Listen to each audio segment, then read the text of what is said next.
car shoots out over a lake and goes right into the lake and disappears from view. A young man, Danford Douglas, emerges from the water and runs for a bit, then crawls under a bush and goes to sleep. During the night he hears voices, so he remains perfectly still until morning. As he starts to walk towards the road, he sees some young people around his age swimming. His gaze is drawn to a young Native American woman, Yanis, and in his mind he sees a home with a wooden carved teepee out front. He's certain he'll see her again. He does not follow the path to the road, but bushwhacks it, and takes a roundabout way to the road, and then he begins walking home towards Melrose. Along the road he sees a home with a wooden carved teepee out in front of it. He stands and stares at it. A Native American man slowly comes walking out towards him. Walking out, not towards him exactly, but towards a tiny windmill at the end of his property. And moves it around a bit, swings it, and then he says, "Nice day." "Yes, it is. Where you going?" "I'm walking home to Melrose. I sensed you coming." "How did you do that?" "Who is your six?" "What? My what? Who has my six? Who has my back?" Suddenly a woman down the road gets out of a car and starts walking up to a house down the road, and Danford sees her, takes off running towards her. He's going 30 to 40 miles an hour easily. She spots him and runs across the street. She readies for him, but he stops short. "What do you want?" she asks him. His frustration builds. "Why are you trying to kill me?" he says, as he hears a police siren. "What?" she says, as he runs away. John Henry, who is transformed into a panther, leaps upon her without warning and paralyzes her with the single bite to the neck, dragging her into the bush, where he absorbs her essence. Her last thoughts are of her twin sister, Helena. The next day, Danford's friend drives him down the same street, but he does not see the house or the carved teepee out front. "Are you sure this is the street?" his friend asks him. "I'm sure of it." John Henry connected to the six. He was not one of us, and he definitely was not of the authority. I thought he was going to kill the agent, but I really did. But it seems impossible. But he confronted her without fear, like the dog who confronts the mountain lion that he has chased into the box canyon. And then the mountain lion will turn and with a single swipe of his claw dispatch the dog. And only then will the mountain lion look beyond the dog and realize that he is in a trap from which there is no escape. The cops showed up. They saw some disturbed sidewalk. Then they drove on. "After you left," said John Henry, "I put a protection spell over the house. Anyone looking for it could not find it." Danford used his ability to influence people to locate Yanis, and Danford and Yanis were drawn to each other. John Henry became friends with Danford and began teaching him about many things. What are we? We are... Why are we different from other people? Humanity fled Earth, our Earth, thousands of light years ago, when it became poisoned and could no longer sustain human life. So we migrated up into these gigantic machine cities in space. The solar system was filled with them. In our machine city, Heaven, our oracle saw that war was coming to the machine cities, and that we would eventually lose and be destroyed. So we journeyed to the edge of our solar system, and as a giant asteroid moon passed by, we allowed ourselves to be captured by its gravitational field, and we became a satellite of it as it sped towards a distant solar system. During our time in space, the active class evolved, but the passive class was kept from evolving by ensuring that each generation of replacement worker, or what you call children, was drawn from the original seed bank of humanity and grown in the tree of life, a plant that serves as an artificial womb where the worker emerges from the fruit of the plant, a fully formed human being. When we discovered this solar system, it had 2 livable planets, the Earth and Mars. We quickly drained Mars of all its natural resources, and then we moved on to Earth. We seeded the Earth with workers and allowed them to reproduce as they struggled to adapt to this new environment, the threats, both seen and unseen, upon the planet below. We feared that this would result in the workers evolving mental capacities equal to our own, so we installed a ruling class of environmentally protected citizens and an authority that would weed out children exhibiting enhanced mental capabilities. The politics of heaven, there are always disruptive elements that we banish to earth. In heaven, citizens can live forever, simply by using the Hela plant to absorb the life force of a worker or servant, and then digesting certain parts of the Hela plant whenever needed in order to reset the clock. But those banished to the earth must prolong their lives the old-fashioned way, by absorbing the worker's life force directly.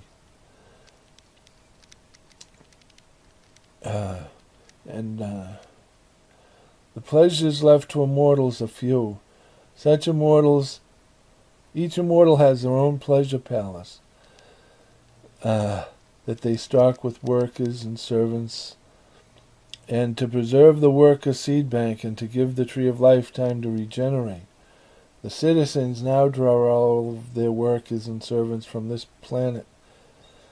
We all interbreed with the workers. Those of us exiled to the earth allow their half-citizen, half-worker offspring to go forth and multiply.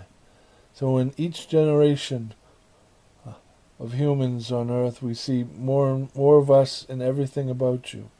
Plus there is a little something new. As we were harvesting Mars, there was an insurrection aboard ship that almost destroyed heaven and resulted in heavy damage to our systems and to the tree of life. The authorities discovered something then, a marker of some sort, that they look for now among the workers.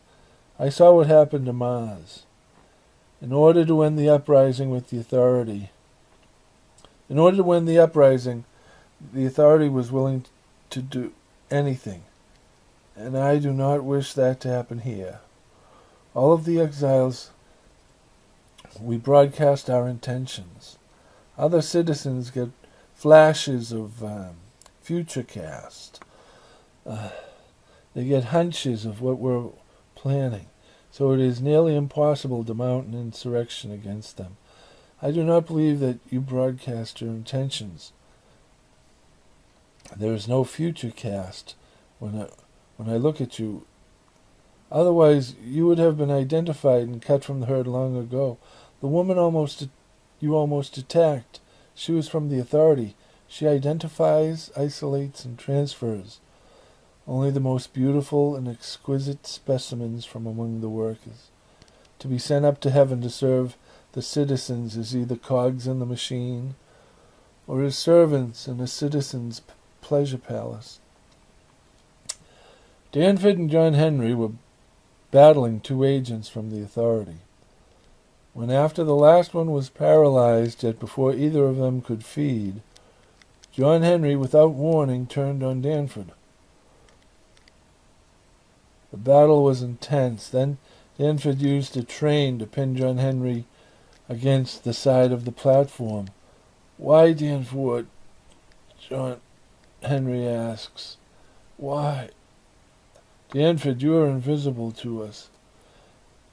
We cannot see future events involving you, and that is so intoxicating to us. You present a new realm of possibility, something we have never encountered before. The idea of tasting something so exotic such as yourself, the hope of gaining that something within you that makes you unique, will be overpowering to citizens both on earth and up in heaven. So you will have no friends among my people. You love my daughter and she loves you, but that did not stop me from needing to experience something new, one of a kind. What other pleasures are left to us, as it will not stop any other citizen. Danford, it wasn't personal. I always liked you. But you are a delicacy unique since the fall of Mars. And I just couldn't resist it. I'm sorry. I'm ready, said John Henry. As the picture zooms out, John Henry is pinned between the platform and the train. The pressure of the train against the platform is the only thing keeping him alive. I have lived for many light years, said John Henry, and as if I were a god among men, I am ready to pass on to whatever awaits me. Danford holds him, then says, I need your memories. I need to understand what happened on Mars. And he begins to absorb John Henry, gaining many flashes of memories that would expand with time as he focused on them. Then he pushed the train off of John Henry with his mind, releasing the pressure. John Henry bleeds out as John Henry's body slowly surrenders to time, turning into dust, and the dust flowing away. Danford looks around at the cameras. If the huge electrical explosion hadn't knocked the power out of the entire station, the cameras would be catching all of this. But he was fairly certain he was safe. That was a big explosion. Mars. Danford searches his mind for memories of Mars and focuses on them. Mars had a life force more ancient than the citizens in their machine city, and it used a human worker that had been infected to connect with and infect the machine city. Its mind force was reaching out from who knows where, probably the surface of the planet. But they don't know that yet, but it wasn't the surface of the planet, and causing the machine city systems to go haywire. So in order to cut the link between the machine city and the entity on the planet, we vaporized the atmosphere of Mars, killing all life upon the planet in an instant, and losing many good harvests yet to come. And the link was cut.